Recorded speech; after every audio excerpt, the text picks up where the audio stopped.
வேலைவாய்ப்பு அலுவலகங்கள் மூலம் தேர்வு பெற்ற ஆசிரியர்களுக்கு தகுதி தேர்வு தேவையில்லை என்று சென்னை உயர்நீதிமன்றம் அதிரடி உத்தரவு பிறப்பித்துள்ளது. தமிழகத்தில் பட்டதாரி ஆசிரியர்களுக்கு பொதுத் தேர்வு நடத்தி ஆசிரியர் பணி நியமனங்கள் வழங்கும் நடைமுறை அறிமுகப்படுத்தப்பட்டுள்ளது.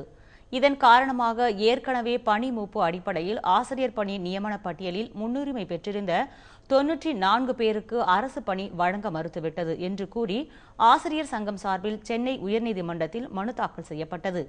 இதை விசாரித்த நீதிபதி எல்வி தர்மராஜ் மற்றும் வேணுகோபால் ஆகியோர் பாதிக்கப்பட்ட 94 பேருக்கு ஆசிரியர் பணி நியமன உத்தரவு வழங்க வேண்டும் என்று உத்தரவிட்டனர். 23/8/2010 முன்னாடி அரசு ஆசிரியர் வேலை குறித்து விளம்பரம் கொடுத்தாலோ இல்லை அது அந்த நடவடிக்கை எடுத்தாலோ அவர்கள் தகுதி தேர்வு எழுத வேண்டியது இல்லை என்று NCT கூறுகிறது. அதை தான் இப்பொழுது அறிவிக்கப்பட்ட தகுதி தேர்விலும் குறிப்பிடப்பட்டுள்ளனர். ஆனால் எங்களுக்கு வேலைவாய்ப்பு வழங்கவில்லை. எனவே நாங்கள் நீதிமன்றத்தை நாடினோம்.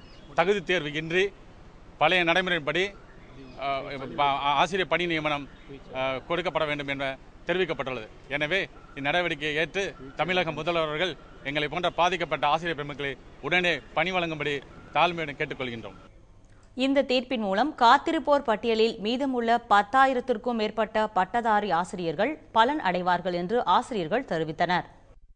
நீதியரசர் மாண்புமிகு பெஞ்ச் அவர்கள் வழங்கிய அந்த தீர்ப்பை நாங்கள் இந்த கூட்டமைப்பின் சார்பாக வரவேற்கின்றோம். அதேபோல் எஞ்சி வாழ்விழந்து இருக்கக்கூடிய சுமார் 9,000 பட்டதாரிகளுக்கும் மாண்புமிகு முதல்வர் அவர்கள் இந்த நீதிமன்ற ஆணையை பின்பற்றி எஞ்சியிருக்கக்கூடிய சுமார் 9,000 பட்டதாரிகளுக்கும் பணி நியமனம் வழங்க வேண்டும் என்று இந்த நேரத்திலே மாண்புமிகு முதல்வர் அவர்களை பணிவோடு கேட்டுக்கொள்கின்றோம்.